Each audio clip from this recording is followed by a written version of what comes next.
اللہ کے ساتھ ایمان اور اطاعت ہے اللہ کے مخلوق کے ساتھ، کہ اللہ کے مخلوق کے ساتھ جینے کے لیے ایک دستور ہے، وہ یہ ہے کہ انصاف سے زندگی گزارو۔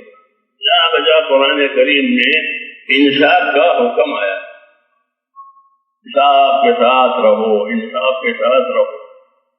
انصاف کی وجہ سے حقوق کی پائمالی نہیں ہوگی، بلکہ انصاف کی وجہ سے آپس کے حقوق ادا ہوں گے، کیونکہ انصاف کا تقاضا یہ ہوتا ہے کہ جو اپنے لیے پسند کرو وہی دوسروں کے لیے پسند کرو، جو اپنے لیے ناپسند کرو وہ دوسروں کے لیے نہ پسند کرو۔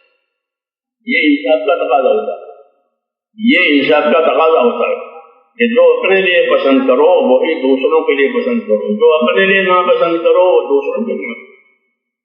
یہ انصاف قائم ہوتا ہے تو حقوق کی حفاظت ہوتی ہے، انصاف نہیں ہوتا تو حقوق کی پائمالی ہوتی ہے، جب حقوق کی پائمالی ہوگی تو فساد ہوگا۔ قاعدہ ہے کہ ہر ایک اپنے حقوق کے لیے کوشش کرے گا، دفاع کرے گا، تو حقوق کی پائمالی ہوگی تو پھر فساد زمین پر آئے گا، اور اللہ کو زمین کا فساد پسند نہیں۔ اللہ لا يحب الفساد، اللہ کو زمین کا فساد پسند نہیں ہے۔ مفسدین سے اللہ تعالیٰ بیزار ہے، اللہ لا يحب المفسدین، کہ مفسدین سے اور فسادیوں سے اللہ بیزار ہے۔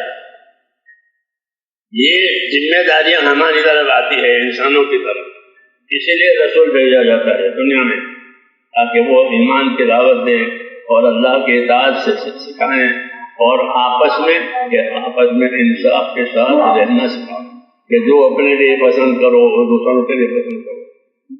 کہ جب تو ایسا ہوگا تو مومن بنے گا، کہ جو اپنے لیے پسند کرے گا وہی دوسرے کے لیے پسند کرے گا، تب تو مومن بنے گا۔ تو ہم کو ایمان کے ساتھ اطاعت اور اطاعت کے ساتھ انصاف کا حکم دیا ہے، تاکہ کسی کا کوئی حق زمین پر پامال نہ ہو۔ اس لیے دین سیکھنا ضروری ہے۔